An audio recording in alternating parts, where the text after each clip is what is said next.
Bismillahirrahmanirrahim. Assalamualaikum warahmatullahi wabarakatuh.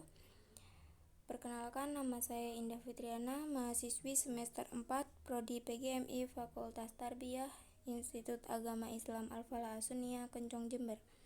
Di sini saya akan menjelaskan tentang materi yang berjudul Cerita Rakyat untuk memenuhi tugas mata kuliah pembelajaran Bahasa dan Sastra yang diampu oleh Ibu Siti Mutmainah, MPD.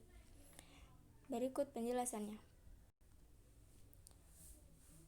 Pengertian cerita rakyat. Cerita rakyat adalah cerita yang berkembang di setiap daerah dan menceritakan asal-usul atau legenda yang terjadi di suatu daerah. Cerita tersebut berasal dari masyarakat dan berkembang dalam masyarakat. Cerita rakyat merupakan bagian dari dongeng. Ciri-ciri cerita rakyat. Yang pertama, cerita rakyat disampaikan secara lisan. Yang kedua, disampaikan secara turun-temurun. Yang ketiga, tidak diketahui siapa pertama kali yang membuatnya. Yang keempat, kaya akan nilai-nilai luhur. Yang kelima, bersifat tradisional. Yang keenam, memiliki banyak versi dan variasi. Yang terakhir, mempunyai bentuk-bentuk klise dalam susunan atau cara pengungkapannya. Jenis dan macam cerita rakyat. Yang pertama, legenda, mitos, dan dongeng. Yang pertama adalah legenda. Legenda yaitu cerita yang mengenai asal-usul terjadinya suatu tempat. Contohnya asal-usul Danau Toba. Yang kedua adalah sage. Sage adalah cerita yang mengandung unsur sejarah. Contohnya Roro Jonggrang. Yang ketiga adalah mite. Mite yaitu cerita mengenai dewa-dewi atau cerita mistis. Contohnya kisah Nyi Roro Kidul. Yang keempat adalah fabel. Fabel yaitu cerita yang mengenai binatang. Contohnya cerita kancil cerdik dan cerita serigala yang licik. Yang kelima adalah jenaka. Jenaka yaitu kisah yang menceritakan tentang kebodohan atau sesuatu yang lucu. Contohnya cerita si Kabayan. Yang keenam adalah parabel.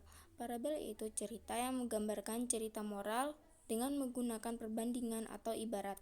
Contohnya hakim yang adil. Yang terakhir adalah cerita terbingkai, yaitu cerita yang di dalamnya terdapat cerita lagi. Contohnya kisah 1001 Malam di Timur Tengah.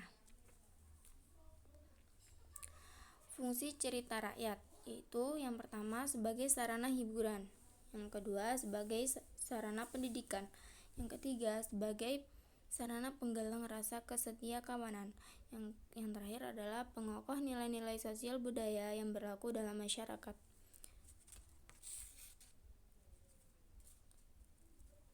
Unsur-unsur intrinsik cerita rakyat.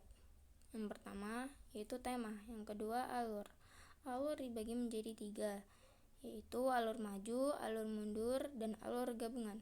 Yang ketiga adalah latar.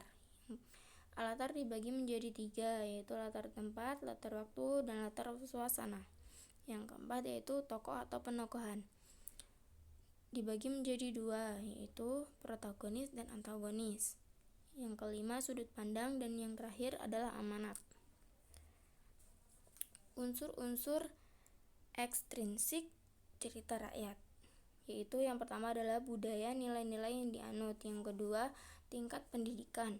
Yang ketiga, kondisi sosial masyarakat. Yang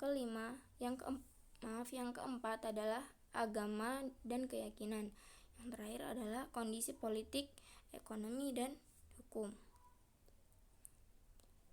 Mungkin sekian penjelasan dari saya. Mohon maaf bila ada kesalahan. Wassalamualaikum warahmatullahi wabarakatuh.